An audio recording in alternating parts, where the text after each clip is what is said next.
नमस्कार। मैं प्रद्युमन जोशीला, हरियाणा प्रदेश का एक नौजवान नेता जो निरंतर हरियाणा प्रदेश के अलग अलग इलाकों में जा रहा है, अपनी पार्टी को भी मजबूत कर रहा है और आम जनमानस से जुड़े मुद्दों को भी उठा रहा है। नाम है दिग्विजय सिंह चौटाला। और अब दिग्विजय सिंह चौटाला पहुंचे हरियाणा प्रदेश के एक ऐसे इलाके जहां चौधरी देवीलाल हो या चौधरी ओम प्रकाश चौटाला, उनको खूब मान सम्मान उस इलाके ने दिया। और अब अगली पीढ़ी में दिग्विजय चौटाला का भी इस इलाके में पहुंचने पर बड़ा जोरदार स्वागत हुआ। हम बात कर रहे हैं मेवात क्षेत्र की। नूंह जिले में दिग्विजय सिंह चौटाला के बड़े जबरदस्त कार्यक्रम हुए। नूंह जिले के फिरोजपुर झीरका विधानसभा क्षेत्र के गांव रीगढ़ में जननायक जनता पार्टी युवा विंग के प्रदेश अध्यक्ष दिग्विजय सिंह चौटाला का ग्रामीणों ने बड़ा जोरदार स्वागत किया। मान सम्मान की प्रतीक पगड़ी उनको पहनाई गई और अपने संबोधन में दिग्विजय सिंह चौटाला ने दुष्यंत चौटाला के कार्यकाल में किए गए कामों से लेकर चौधरी देवीलाल की नीतियों पर जो पार्टी जेजेपी चल रही है, उसके कार्यों को विस्तार पूर्वक बताया। नूंह जिले के फिरोजपुर झिरका विधानसभा क्षेत्र में जितना जोरदार स्वागत दिग्विजय सिंह चौटाला का हुआ, उसने एक बार फिर से साबित कर दिया कि ये मेवात की धरती चौधरी देवीलाल के परिवार के साथ जो उनका वर्षों का साथ है, उसको आगे बढ़ा रही है। नूंह जिले में दिग्विजय सिंह चौटाला का गांव रीगढ़ के अलावा मांडीखेड़ा गांव में भी भव्य स्वागत हुआ। और यहां भारत रत्न डॉक्टर भीमराव अंबेडकर साहब की मूर्ति, जो उनकी एक प्रतिमा है, उसका अनावरण किया गया।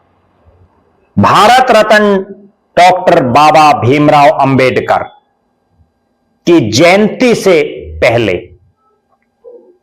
उनकी प्रतिमा के अनावरण के कार्यक्रम में दिग्विजय सिंह चौटाला ने बाबा साहब के दिखाए रास्ते पर चलने का संकल्प लिया और बाबा साहब के द्वारा किए गए कार्यों को आम जनमानस के बीच बखूबी बताने का काम किया।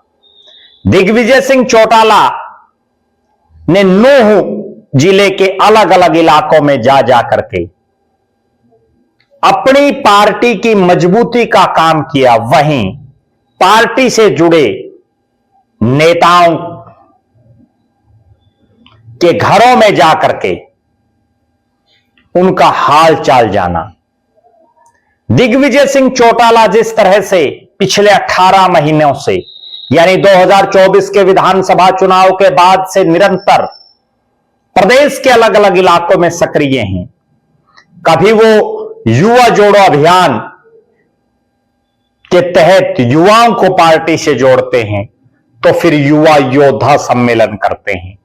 अब छात्र संवाद कार्यक्रम उनके हर यूनिवर्सिटी में चले हुए हैं और बीच बीच में जब भी उनके पास समय होता है अपने इन कार्यक्रमों के इतर, तो वो निकल पड़ते हैं हरियाणा के किसी भी इलाके में और वहां उनको सुनने के लिए बड़ी भारी तादाद में इलाकावासी मौजूद रहते हैं।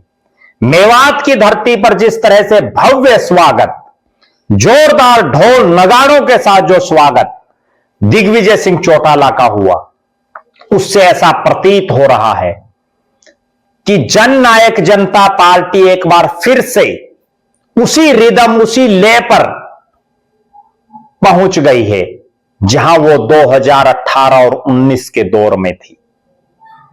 अभी विधानसभा और लोकसभा के चुनाव को लगभग 3 साल का समय बाकी है। उस लिहाज से दिग्विजय चौटाला की मेहनत निश्चित तौर पर एक बार फिर से जननायक जनता पार्टी को और ज्यादा मजबूती के साथ अगले चुनाव तक ले जाएगी। आप दर्शक क्या मानते हैं? दिग्विजय सिंह चौटाला की मेहनत को आप किस नजरिए से देखते हैं? मेवात की धरती पर जिस तरह से दिग्विजय सिंह चौटाला के जोरदार कार्यक्रम हुए, उन पर भी अपनी बेबाक राय जरूर रखें। बहुत बहुत धन्यवाद। आपका अपना प्रद्युमन जोशीला। जल्दी ठीक हो जाओगे।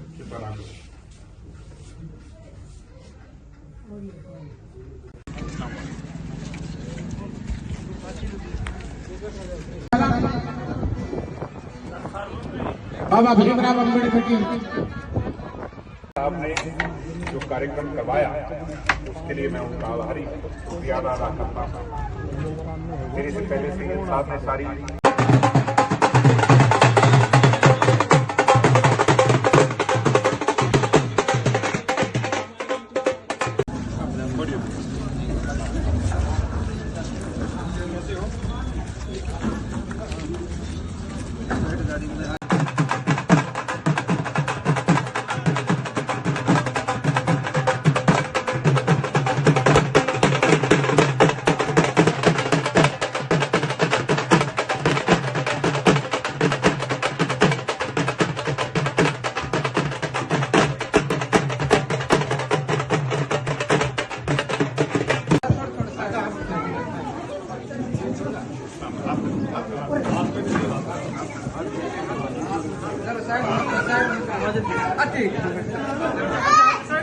साइड में